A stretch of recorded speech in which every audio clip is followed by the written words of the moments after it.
Așa, ia. O pune bunii pe Facebook. O pune bunii pe Ioana să vadă lumea cum mănâncă ea cu singurică cu biberonul. Bravo, bunii, bravo. Bravo, iubita bunica deșteaptă. Așa, bravo. Să vadă și mătușica Alina și mătușica Raluca.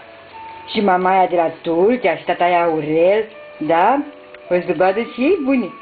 Cum papă fata, singurică, cu biberonul, i-a dat bunii să pape. Asta e masa înainte de culcare. Așa-i? Bravo, bunii, bravo. Deșteaptă-l, bunica. Cine deșteaptă-a mea? Cocos. Cine, ia, apucă cu... Nu, bunii, nu lăsa. Nu, iubita, hai. Hai. Așa, hai, apucă. Așa, bunii, bravo. Bravo. Așa. Bravo, iubita, bravo. Așa.